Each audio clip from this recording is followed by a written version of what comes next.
Determine the rank of the flowing matrix for all values of T. T के सभी value के लिए, T के सभी वैल्यू के लिए इसका हमको रैंक निकालना है। देखते हैं इसको। तो सॉल्यूशन में लेट अच्छा देखिए सॉल्यूशन में लेट ए बराबर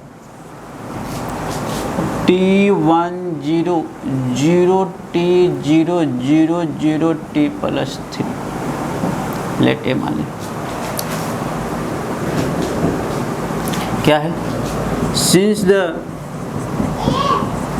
the given matrix A is of order 3 by 3, since the given matrix A is of order 3 by 3, therefore there can be only one matrix. Since the given matrix A is of order 3 by 3, therefore there can be only one minor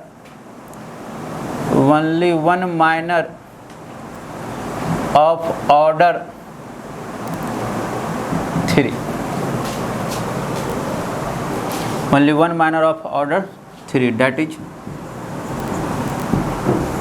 केवल एक ही minor होगा T1 0 0 T 0 0 0 T plus 3, एक ही minor होगा। इसका determinant value निकालना है, इसका determinant value निकालना है।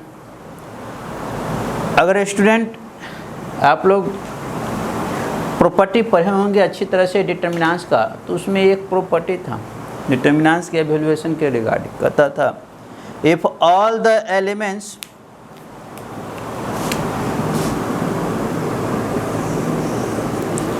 कहता था क्या प्रॉपर्टी था? If all the elements above और बिलो द प्रिंसिपल या main diagonals are zero, then value of a determinants is equal to product of their diagonal element. अगर आपको सिंपल ऐसा बोल रहे हैं कि आप देखिए कि यह जो डिटर्मिनेंट्स को जो आप सॉल्व करना है, यह जो प्रिंसिपल या मेन डायगोनल है, इसके ऊपर में या इसके नीचे में अगर सारा एलिमेंट जीरो है तो डिटर्मिनेंट्स का वैल्यू क्या होगा? Product of their diagonal element के बराबर। तो आप यहाँ से देख रहे हो कि यह जो डायगोनल एलिमेंट है, इसके नीचे सारा एलिमेंट है, तो आप एवेल्यूएट करोगे तो इस डिटर्मिनेंट्स का वैल्यू क्या आ जाएगा? इस डिटर्मिनेंट्स का वैल्यू आ जाएगा स्टूडेंट T गुने T प्लस 3। दैट मीन्स इसका वैल्यू हो जाएगा T square into T plus 3, इसका वैल्यू ही हो जाएगा। इस डिटर्मिनेंट्स का वैल्यू हो जाएगा कॉरस्पॉन्डिंग जो माइनर हुआ थर्ड ऑर्डर का, इसका वैल्यू हो गया। हमको क्या कर रहा है? क्वेश्चन कर रहा था determine the rank of the flowing matrix, rank matrix का निकालना है for all values of T. यहाँ से पकड़ना है, सारे वैल्यू टी के सारे वैल्यू के लिए हमको रैंक निकालना है। यह दैट इज ए डिटरमिनेंट। हाँ जी, यह आ गया। ठीक ठीक, सारे वैल्यू के लिए। तो यहाँ से केस फर्स्ट हम लेते हैं। क्या केस फर्स्ट? केस फर्स्ट कहता है, case first when t is equal to 0, when t is equal to 0, case first when t is equal to 0। जब साहब t is equal to 0 हो जाएगा तो आप समझ सकते हैं कि इस केस में यह जो डिटर्मिनेंट्स वैल्यू है, इसका अगर t का मान यहाँ पर 0 सब्स्टिट्यूट कर दे, 0 इंटू समथिंग क्या हो जाएगा? 0। तो when t बराबर 0 देन ए का डिटर्मिनेंट जो हो जाएगा वह कितना हो जाएगा? 0 के बराबर हो जाएगा। तो दिस सोज, यह शो क्या करता है? या दिस इम्प्लाइज, या दिस सोज डैट, या दिस इम्प्लाइज कि रैंक ऑफ मैट्रिक्स अब जो होगा वह 3 नहीं होगा। जब t का मान 0 होगा उस समय इसका जो माइनर निकला उसका वैल्यू हो जाएगा 0। डैट मीन्स उस केस में उसका मैट्रिक्स का जो रैंक होगा वह 3 नहीं होगा। अच्छा ठीक है, तो लिखेंगे नाउ 3 नहीं होगा तो 3 से छोटा होगा। तो अब क्या होगा प्रॉपर? कब? जब t इज इक्वल टू 0 होगा उस समय इस मैट्रिक्स का रैंक क्या होगा, यह फाइंड आउट करने जा रहे हैं। लिखेंगे now when now when T is equal to 0 then तब वह मैट्रिक्स क्या हो जाएगा, यह टी का मान 0 0 1 0 0 0 0 0 0 3, इसका मैट्रिक्स 3। ठीक, तो यह तो मैट्रिक्स हो गया व्हेन टी। अब यहाँ पर से देख लेते हैं, यह 3/3 ऑर्डर का है। ठीक है, यह 3/3 ऑर्डर का है। तो यह तो देख लिए कि जब t का मान 0 होता है तो उस केस में इसका करस्पॉन्डिंग डिटर्मिनेंट 0 होता है। इसका मतलब कि रैंक तो 3 होगा नहीं, 3 से छोटा होगा। 3 से छोटा होगा, डैट मीन्स हमको क्या कंसीडर करना है, यहाँ से हमको एक कंसीडर करना होगा all possible minor of second order. All, अब हम इससे लेस डायमेंशन का, तो all possible minor of second order का हम करेंगे। उसमें देखेंगे कि कौन ऐसा कोई, अगर क्या एक कोई ऐसा माइनर है जिसका करस्पॉन्डिंग डिटर्मिनेंट जो वैल्यू है वह नॉन जीरो है। अगर नॉन जीरो मिल गया तो रैंक क्या हो जाएगा, 2 हो जाएगा। तो यहाँ से देखते हैं, अगर इसको अगर कंसीडर करते हैं 0 1 0 0, तो यह तो 0 हो गया, यहाँ भी 0 हो गया, बहुत अच्छा। अरे भाई यहाँ भी 0 हो गया, यहाँ भी 0 हो गया। तो हाँ, एक ऐसा है ना। तो यहाँ से देखते हैं, इसको कंसीडर करते हैं। नाउ लेट अस कंसीडर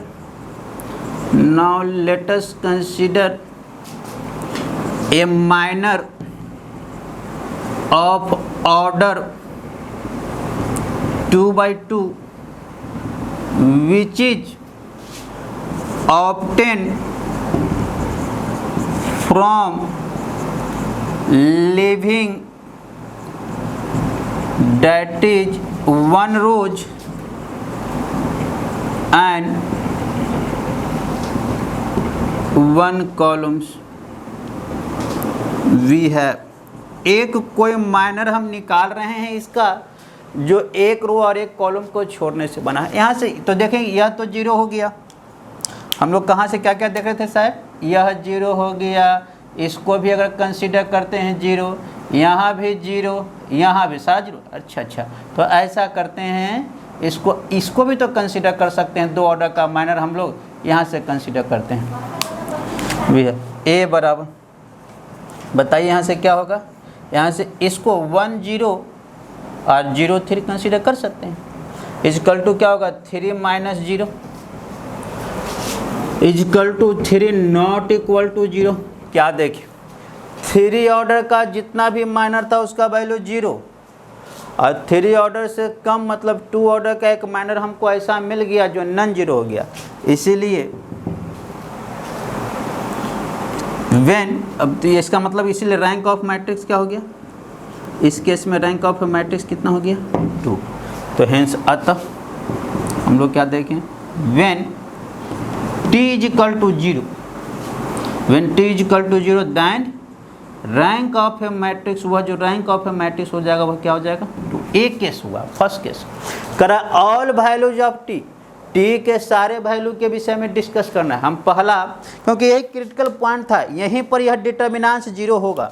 यह जो डिटर्मिनेंट्स के 0 होने का प्रोबेबिलिटी कहाँ है, कब कब यह डिटर्मिनेंट 0 हो सकता है, उसको हम लोग फाइंड आउट कर लिए। तो एक प्रोबेबिलिटी है कि जब टी का मान 0 होगा तब यह डिटर्मिनेंट 0 हो जाएगा।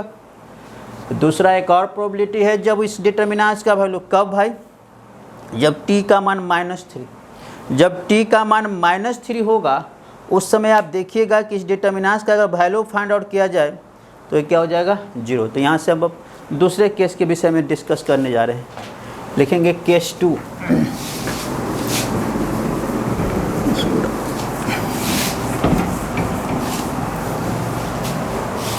Case 2,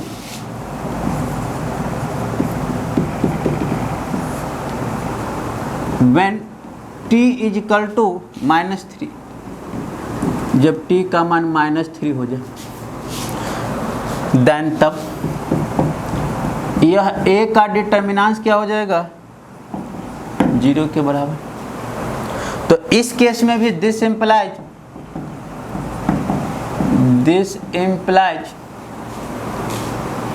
rank of a matrix A less than 3, यहाँ भी रैंक ऑफ मैट्रिक्स क्या हो जाएगा, लेस देन 3। अच्छा ठीक है, लिखेंगे नाउ व्हेन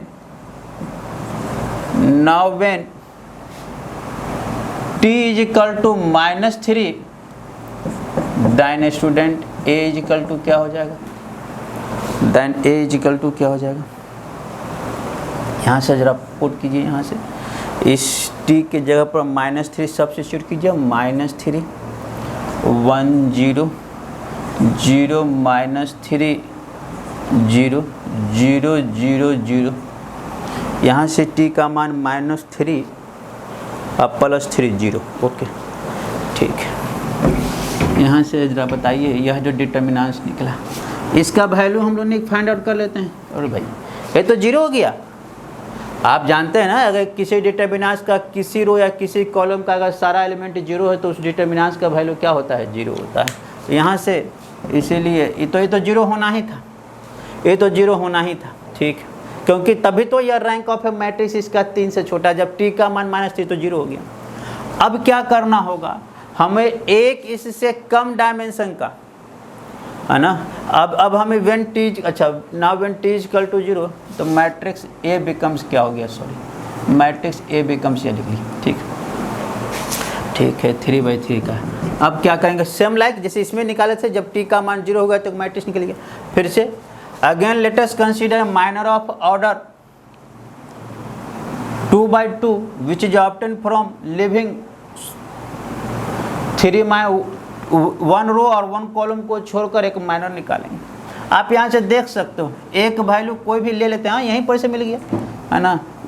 फिर से तो बताओ ना, यहाँ से क्या लिख, वही लिख देंगे। Now let us consider a minor of order, now let us consider a minor of order 2 × 2 which is obtained from leaving 3 - 2 that is 1 rows and 3 - 1 that is 3 - 2 that is 1 column। We have कोई एक minor ले लेंगे, यहाँ से बताइए -3 0 1 -3, इसका value बताइए, यह कितना हो जाएगा, 9 - 0 9 नॉट इक्वल टू 0। इसका मतलब इस केस में भी रैंक ऑफ ए मैट्रिक्स क्या हो गया, 2 लिखेंगे। हेंस अतः when t is equal to -3 then rank of a matrix A is 2। ठीक, 2 केस हम लोग डिस्कस किए, देखे थे कि वह डिटर्मिनेंट 0 कब कब हो रहा था, जब t का मान 0 रख रहे थे तब 0 हो रहा था, और t का मान -1 रहे थे। तो जब t का मान 0 तब उस समय उस मैट्रिक्स का रैंक 2, जब t का मान -3 उस समय भी रैंक ऑफ मैट्रिक्स कितना, 2। एक और प्रोबेबिलिटी है, कब, क्या सा है, case third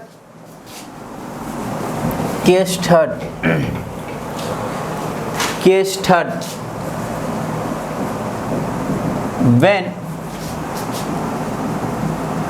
t is not equal to 0 - 3, जब t का मान 0 और -3 नहीं है तो उस समय यह जो मैट्रिक्स A हो जाएगा, उस देन तब rank of a matrix A हो जाएगा, वह किसके बराबर हो जाएगा, 3। रैंक ऑफ ए मैट्रिक्स किसके बराबर हो जाएगा, 3 के बराबर, क्योंकि उस समय हम देखे थे, उस समय जो डिटर्मिनेंट्स, जो कॉरस्पॉन्डिंग डिटर्मिनेंट्स का जो वैल्यू आया था, वो हम लोग क्या फाइंड आउट किए थे, हम लोग शायद यह था, A का डिटर्मिनेंट्स t² × शायद t + 3 था। तो जब t का मान 0 था, एक बार क्वेश्चन एक बार फिर से देख लेते हैं।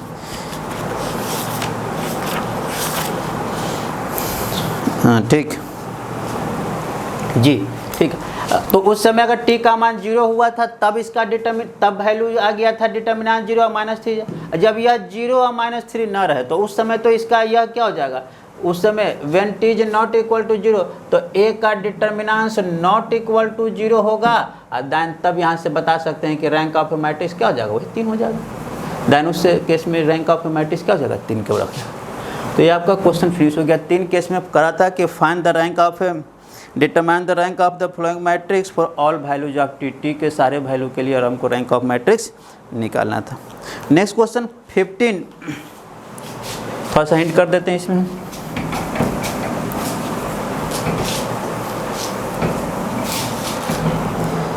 फिफ्टीन कह रहा है find the rank of a plus b and ab where a is equal to 1 1 minus 1 2 minus 3 2 minus 3 4 3 minus 2 3 and b is equal to minus 1 minus 2 minus 1 6 12 6 5 10 5 इसका रैंक निकालना है। Find the rank of a plus b and a plus ab where a and b, दो matrix दिया हुआ है और अभी तक हम लोग एक ही मैट्रिक्स दिया था उसका, इसमें दो मैट्रिक्स दिया, दोनों के एडिशन से जो बनने वाले मैट्रिक्स का रैंक निकालना है और दोनों के प्रोडक्ट से बनने वाले मैट्रिक्स का। तो आप ऐसा करो ना, है कुछ नहीं सॉल्यूशन, आप ऐसा करो, गिवन ए जो मैट्रिक्स है 1 1 minus 1 2 minus 3 4 3 minus 2 3, यह किस ऑर्डर का है? 3/3 का है। And b is equal to minus 1 minus 2 minus 1 6 12 6 5 10 5, yes ठीक, दोनों सेम ऑर्डर का है, 3/3 ऑर्डर का यह भी है, 3/3 ऑर्डर का यह भी है। That means addition is conformal, addition conformal है, दोनों सेम ऑर्डर का है। और एडिशन कन्फर्मल है, हम लोग एडिशन करते थे कैसे? इसके क्रॉसपॉन्डिंग एलिमेंट इसके क्रॉसपॉन्डिंग एलिमेंट से ऐड, इसका इसके साथ, इसका इसके सब को क्रॉसपॉन्डिंग ऐड कर देते थे। दान जरा बताइए क्या होगा यहाँ से? दान a plus b find out कर लेंगे, यहाँ से क्या हो जाएगा 0, इसको फाइंड आउट करेंगे तो -1, इसको फाइंड आउट करेंगे -2, क्रॉसपॉन्डिंग ऐड कर दे रहे हैं, इसका इसके साथ 0, इसका इसके साथ -1, इसका इसके साथ, यहाँ से ऐड कर देंगे 8, यहाँ से ऐड कर देंगे 9, यहाँ से ऐड कर देंगे 10 और यहाँ से ऐड कर देंगे 8, यहाँ से ऐड कर देंगे 8 और यहाँ से ऐड कर देंगे 8। यह a plus b find out कर लिए।